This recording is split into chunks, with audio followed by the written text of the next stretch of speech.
History loves to paint the Civil War as a grand drama of heroes and martyrs. But peel back the marble and bronze, and you'll find a very different story. 4 straight years of absurd blunders, glorious failures, and decisions so dumb they sound made up. This isn't the war they told you about in school. This is the one they were too embarrassed to mention. 1.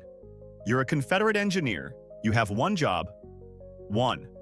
Build a fort to stop the Union Navy from sailing down the river. The key words here are stop, Navy, and river. So you'd think step 1 would be, I don't know, pointing the giant cannons at the damn river?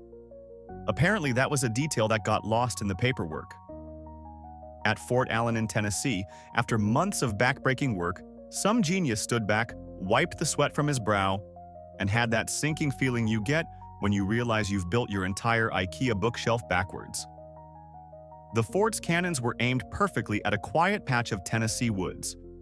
It was a multi-million-dollar keep-out sign for squirrels and deer. They had created a fortress so useless it couldn't even threaten a mildly aggressive badger. The Union fleet eventually sailed right past, probably tipping their hats at the impressive, but entirely harmless, construction project on the shore. 2.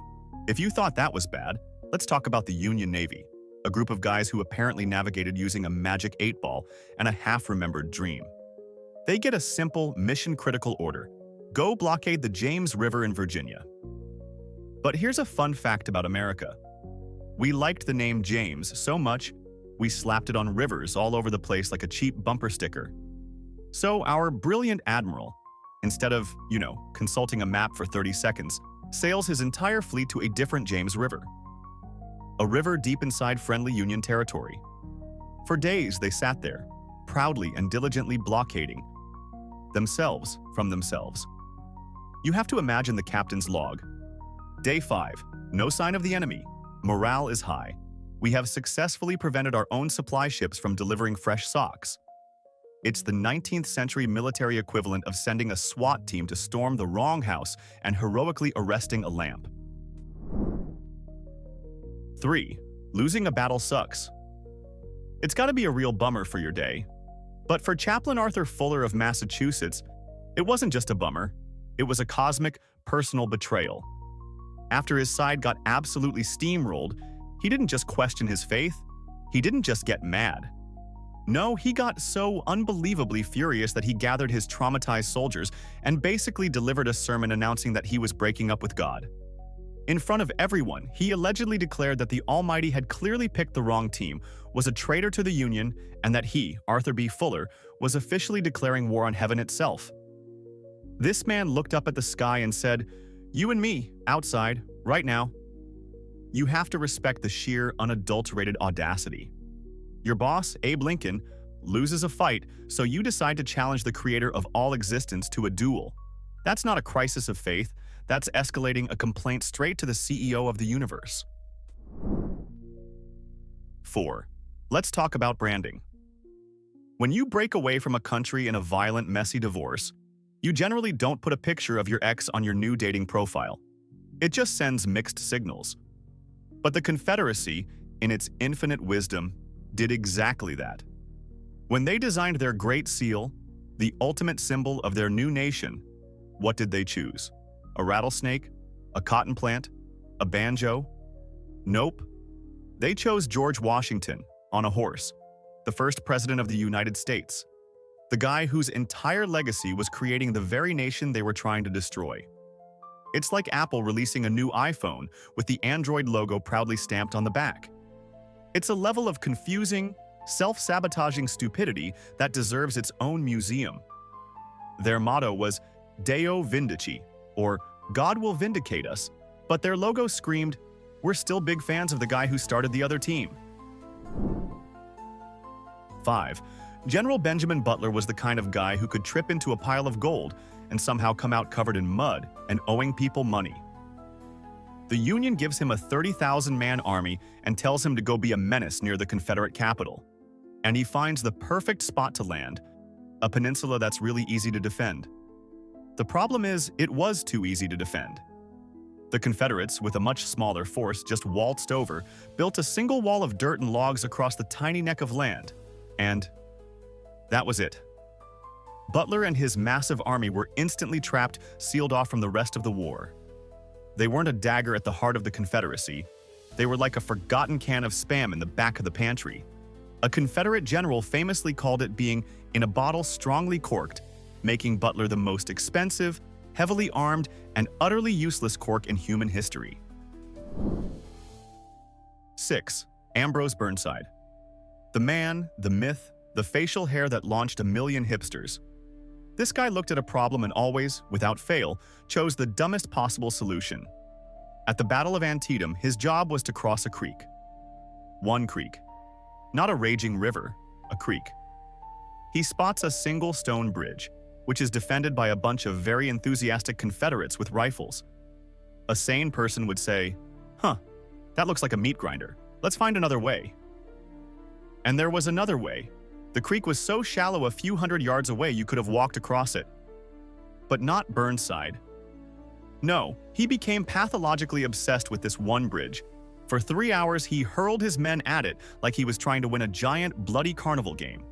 He achieved nothing except proving that having a glorious beard does not, in fact, grant you tactical awareness or basic common sense. 7. You expect to fight men in a war.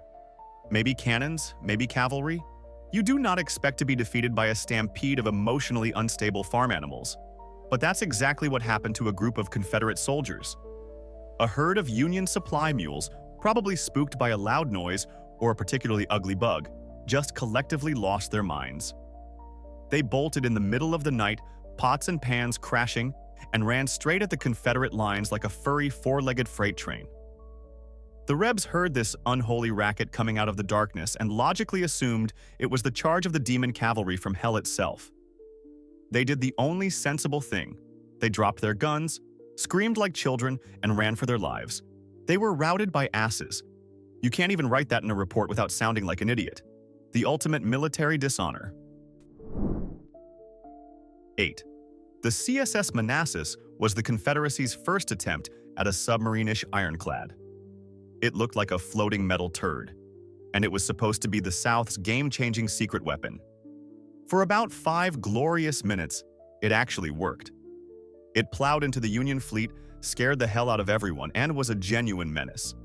Then its luck ran out in the most spectacular way possible. After getting banged up in a fight, it started drifting downriver, completely out of control and abandoned by its crew. As if that wasn't embarrassing enough, one of its own friendly Confederate ships then came steaming along, failed to see the giant, disabled metal log floating in the water, and rammed it, sending it straight to the bottom of the Mississippi. It's the nautical equivalent of stubbing your toe, then immediately slipping on a banana peel and falling headfirst into your own birthday cake. A perfect cascade of failure. 9. In any organization, there's always that one department that's a complete dumpster fire, the place where common sense goes to die. For the Confederacy, that was the Torpedo Bureau. These were the guys in charge of all the fun, explodey stuff, landmines, secret bombs, you name it. You'd think a group of people whose entire job revolves around not accidentally blowing themselves up would have a pretty strict no stupidity policy. You would be wrong. In a moment of what can only be described as beautiful poetic justice, the headquarters of the Confederate Torpedo Bureau in Richmond went boom. They blew themselves sky high. The very building where they kept their secret blueprints and mountains of gunpowder just vanished in a self-inflicted fireball. It was the ultimate workplace accident, a case of friendly fire taken to its most logical and hilarious conclusion. They literally did the Union's job for them. 10. War is expensive, so governments have to cut corners. But the Union Quartermaster Department wasn't just cutting corners. They were performing acts of malicious comedic fraud. They awarded uniform contracts to the lowest bidder, who promised cheap, quality uniforms. What the Army got was something called shoddy. It was basically just industrial floor sweepings, old rags, and random fuzz, all compressed into the shape of pants and held together with cheap glue. A soldier would put on his brand new uniform, feeling all patriotic, then walk out into a light drizzle. The glue would give up on life, and his uniform would just disintegrate. His pants would literally melt off his body, leaving him standing on the battlefield in nothing but his government-issue underwear, trying to fight a war while also preserving his dignity. It's hard to intimidate the enemy when you're falling apart at the seams. Literally. 11. When you're losing a naval battle, you have two options: retreat or get really, really stupidly creative. Union Admiral David Porter, facing a heavily defended Confederate fort he couldn't beat, chose option 2. He couldn't risk his real ironclads, so he decided to build a fake navy. A navy made of pure, unadulterated garbage.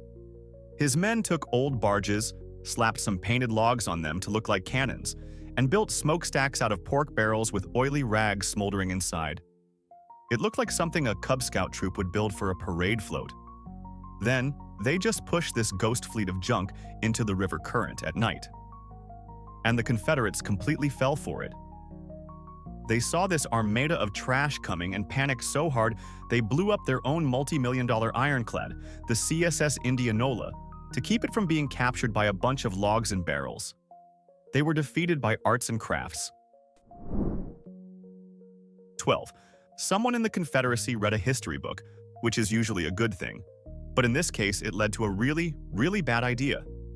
They found the recipe for Greek fire, a legendary napalm-like substance that supposedly could burn on water. On paper, it was a terrifying superweapon.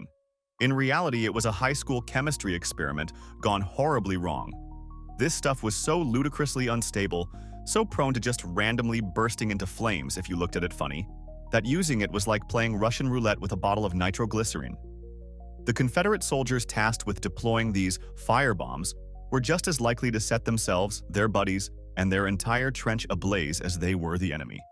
It wasn't a weapon of war, it was a pre-packaged industrial accident, and business was booming. 13. The 19th century was the golden age of crackpot inventions, and the war brought them all out of the woodwork. Behold, the Winans steam gun. This thing looked like it was designed by a steampunk supervillain on a budget. It was a massive, shielded centrifugal gun that was supposed to use steam power to spin a barrel and fling hundreds of bullets a minute. It was the great-great-grandfather of the modern machine gun, and it looked absolutely terrifying. There was just one tiny, insignificant problem. It was probably a complete piece of junk that didn't work. We'll never know for sure, though, because this fearsome, revolutionary weapon was captured by Union forces in Baltimore before it ever fired a single shot in anger. It went from being a terrifying vision of the future of warfare to a confiscated parade float in the span of a single afternoon. A true monument to overpromising and under-delivering. 14. Bureaucracy is the secret final boss of any war, and the Union Army's paperwork was a monster. Just ask the unluckiest soldier in American history. This poor guy gets shot, left for dead on the battlefield, and officially recorded as killed in action. His family gets the bad news. His file is stamped deceased. But here's the thing. He wasn't dead. He was just very stubborn. He recovered, dusted himself off, and reported back to his unit, ready to go. And he did. He fought in more battles, a walking, talking ghost soldier. But when payday rolled around, nothing. The army refused to pay him because, according to their sacred, infallible records, he was a corpse. This man was literally risking his non-life every day for a government that insisted he was pushing up daisies, all because some clerk with a quill pen was too lazy to admit he'd made a typo. 15. General Daniel Sickles was a man who saw rules and orders as mere suggestions. At the pivotal Battle of Gettysburg, he was told to place his troops on a solid, defensible hill. But Sickles, a politician at heart, looked at the assigned hill, then glanced a mile forward at a lovely peach orchard, and apparently thought, "You know what? The view from that orchard is much better. Great spot for a picnic." So, completely ignoring his direct orders, he marched his entire Army Corps out into the open, creating a massive, unsupported bulge in the Union line that screamed, "Attack me here." The Confederates, who could not believe their luck, happily obliged. nearly losing the entire battle for the Union. Sickles lost his leg for his trouble, and in a final perfect act of spectacular ego, he had the amputated limb preserved in a jar and donated it to a museum, where he would allegedly visit it for years to come. Because of course he did. 16. The Union Army had a brilliant idea. Drag a gigantic 8-ton cannon into the middle of a swamp to shell the city of Charleston. Getting it there was an engineering nightmare, but they did it, dubbing their new weapon the Swamp Angel. For a brief, glorious moment, it was everything they dreamed of. It lobbed massive shells into the city, a true angel of destruction. And then, on just its 36th shot, the cannon didn't just break or misfire. The entire, laboriously built platform gave way with a sad sigh, and the Swamp Angel, with a gurgle, slowly sank into the thick, primordial ooze of the South Carolina swamp, disappearing forever. It was like a scene out of a Looney Tunes cartoon. One minute you have a terrifying supergun, the next you have some very expensive bubbles. The swamp had had enough of their nonsense. 17. Being a spy is a tough gig. You have to be clever, sneaky, and good under pressure. Confederate spy Belle Boyd had a particularly unique method for destroying evidence. She ate it. When she was about to be captured by Union soldiers, she'd quickly chew and swallow her secret messages. And this wasn't a one-time thing. The first time, they caught her. She ate the note, and they let her go, probably too confused to do anything else. So the Confederacy gave her another secret message, and she got caught again, and she ate the evidence again. You have to wonder what was going through the Union soldiers' heads. Is this the lady that eats paper? Yeah, that's her. Just let her go, I'm not dealing with this. She turned espionage into a competitive eating sport, proving that the best way to keep a secret is to have a strong stomach and a real commitment to the bit. 18. Funerals for high-ranking officers are supposed to be solemn, dignified affairs. Confederate General John B. Magruder wanted to give a fallen comrade a proper, thunderous send-off with a cannon salute. A great idea in theory. But in the heat of the moment, he forgot one tiny crucial detail: telling his artillerymen to use a blank charge. So instead of a respectful boom, they got a very real kaboom. A live cannonball went whistling over the heads of the mourners, sailed for a full mile, and then crashed directly into a poor, unsuspecting farmer's barn, obliterating it. The farmer probably thought the war had finally reached his backyard. Meanwhile, Magruder had just invented the world's most destructive and least appropriate funeral tribute. Rest in pieces, I guess. 19. When you're a guerrilla fighter, stealth and disguise are your best friends. In Missouri, a group of Confederate partisans known as bushwhackers had a brilliant idea. They would dress up as women to get close to Union patrols and ambush them. It was a plan that was almost clever. Almost. They got the dresses, they got the bonnets, they perfected their surprised feminine shrieks. But they consistently overlooked one minor detail of their disguises: their giant, bushy, "I've been living in the woods for 6 months" beards. You have to picture a Union soldier seeing what appears to be his sweet Aunt Mildred approaching, only to notice she has a more glorious beard than Ulysses S. Grant. It wasn't exactly the masterclass in espionage they were hoping for. 20. In every group, there's that one person who takes things way too literally and way too far. In one Union regiment, that person was the chaplain. His artillery crew had a cannon that was notoriously inaccurate. They couldn't hit the broadside of a barn with it. But the chaplain didn't see a mechanical problem. He saw a spiritual one. He became utterly convinced that the cannon wasn't just faulty, it was demonically possessed. So he did the only logical thing. He performed a full-blown exorcism. In front of the entire, baffled artillery crew, he busted out the holy water, chanted prayers, and commanded the foul spirit of inaccuracy to leave the weapon. We have no record of whether it improved the cannon's aim, but it definitely secured its place as the most hilariously overblessed piece of equipment in the entire Union Army. 21. The first battles of a war are often chaotic and messy. But the Battle of Philippi in West Virginia was less of a battle and more of a track meet. The Union launched a surprise attack on a raw, untrained Confederate force in the middle of the night. The Confederates were so completely unprepared, so deeply asleep, that when the shooting started, they didn't even try to fight back. They just woke up, panicked, and ran for the hills, many of them still in their pajamas. The Union soldiers were so amused by the sight of the enemy fleeing in absolute terror that they didn't even bother chasing them very hard. The newspapers, mocking the Confederates' athletic performance, nicknamed the event the Philippi Races. It was less of a military victory and more of a public shaming. 22. A good spy needs a good cover story. Union Scout Captain Jack Hinson had the greatest cover story of all time. He would ride into Confederate sympathizing areas on his mule, gather folks around, and tell them with a straight face that his mule could talk. And not only could it talk, it was a Union informant. He'd explain that if the farmers didn't tell him everything they knew about local Confederate troops, the mule would get angry and snitch on them later. And because people in the 19th century were apparently incredibly gullible, they believed him. Terrified of being ratted out by a donkey, they would spill all their secrets. This man used the threat of a talking mule to gather critical intelligence, making him either the dumbest or most brilliant spy in American history. 23. War is hell, but sometimes it has to take a backseat to true love. In the middle of a frantic skirmish in West Virginia, Union and Confederate cavalry were blazing away at each other when something unexpected happened. A horse-drawn carriage appeared, carrying a bride and groom on their way to their own wedding.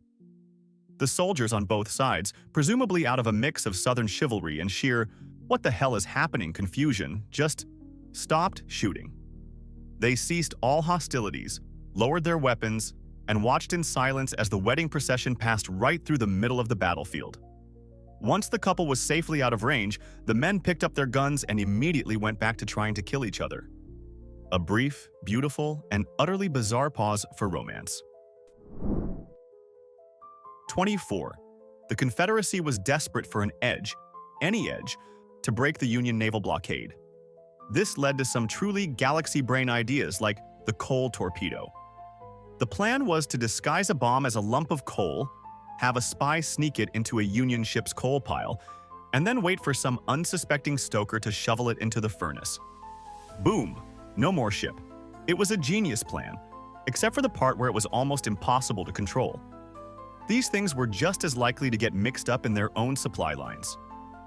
More than one Confederate train or warehouse likely went up in smoke because someone accidentally shoveled their own secret weapon into their own furnace. It was a great idea on paper and a spectacular self-owning failure in practice. 25. When you're running out of weapons, you have to get creative. When you're a Confederate soldier and you've run out of creativity, you start looking at the forest floor for answers. This led to the birth of the pine cone grenade. This wasn't some fancy code name. It was literally a pine cone. Some desperate and possibly delusional soldiers would take a pine cone, hollow it out, stuff it with gunpowder, and stick a fuse in it. The idea was to light it and throw it like a real grenade. In reality, it was just a very good way to mildly startle someone before it either fizzled out or blew up in your own hand. It was less of a weapon and more of a desperate piece of arts and crafts that smelled faintly of Christmas and failure. You can't win a war with weaponized potpourri. 26. General George McClellan, commander of the Union Army, was a man who loved to prepare. He loved planning, he loved organizing, but he hated fighting. He was perpetually convinced he was outnumbered, thanks to his catastrophically incompetent intelligence chief. The Confederates figured this out pretty quickly, so they invented the Quaker gun. They would take a log, paint it black, and mount it in a fortification to look like a giant, scary cannon. It was the military equivalent of stuffing a shirt with pillows to look tough. And McClellan fell for it, every single time. He would halt his entire, massive army for weeks, terrified of attacking these fake log cannons, giving the Confederates all the time in the world to actually prepare a real defense. He wasn't just tricked, he was consistently outsmarted by firewood. 27. Civil War medicine was a terrifying blend of guesswork, butchery, and bad ideas. With diseases like malaria and dysentery running rampant, doctors needed a cure-all. Their solution, the whiskey and quinine cocktail. On the surface, it makes a little sense. Quinine fights malaria. But in practice, the doctors had no idea about proper dosage. They just mixed the bitter powder with a massive slug of whiskey and told soldiers to drink up. This became the go-to prescription for everything from a cough to a bullet wound. It mostly just created an army of semi-drunk soldiers who were still sick, but were now too buzzed to complain about it properly. It was less of a medical treatment and more of a way to make being miserably ill slightly more fun. 28. Some people are planners. And then there was Confederate General P.G.T. Beauregard, a man who treated battle strategy like he was trying to write the world's most confusing IKEA instruction manual. He would draw up these beautiful, elaborate, multi-phased battle plans with complex maneuvers, color-coded arrows, and contingencies for every possibility. They were masterpieces of military theory. The only problem was, they were completely impossible for any normal human being to understand or execute. He would hand these works of art to his officers, who would just stare at them in baffled silence, before ultimately just ignoring them and doing whatever seemed like a good idea at the time. Beauregard was playing 4D chess while his army was barely managing to play checkers. 29. Artillery duels can be tense, strategic affairs. Or they can be a profound waste of gunpowder. In one instance, a Union artillery battery spent hours meticulously aiming and firing at what they believed was a Confederate sniper's nest or observation post. It was a lone brick chimney, standing defiantly on a distant hill. They blasted it with shell after shell, congratulating themselves on their fine shooting as chunks of brick flew into the air. They kept this up for a ridiculously long time, certain they were disrupting a key enemy position.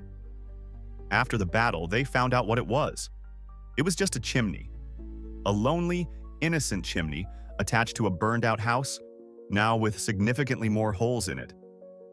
It had been the most one-sided and pointless duel of the entire war. 30. What do you do when you're one of the most powerful men in the country, preparing to give a speech that could change the course of history? If you're Union Senator Benjamin Wade, a notoriously gruff and intimidating politician, you practice on your cow. According to his own wife before he delivered his fiery speeches on the Senate floor, he would go out to the barn, stand in front of his cow, and rehearse the entire thing, complete with dramatic gestures and angry shouting. The cow, presumably, was a tough critic, but was never recorded as having heckled him. It just goes to show that behind every great orator, there might just be a very confused but well-informed piece of livestock. 31. Mass hysteria is a powerful force, and in the Union Army it often smelled like pickles. A rumor started to spread like wildfire through the camps. What if the local merchants, who might be Confederate sympathizers, were selling poisoned pickles? It was a ridiculous idea with zero evidence, but it took hold. Soldiers became utterly convinced that their favorite snack was a Trojan horse of death. The panic became so widespread that regiments dug massive pits and buried thousands of barrels of perfectly good, entirely non-poisonous pickles. The Great Pickle Panic of 1863 was a victory for no one but the worms, who probably enjoyed the well-seasoned soil for years to come. 32. It's common for a military unit to have a mascot, a dog, a goat, maybe a bird. The 12th Wisconsin Regiment decided to go bigger. They got a pet bear, a live, actual bear named Abe.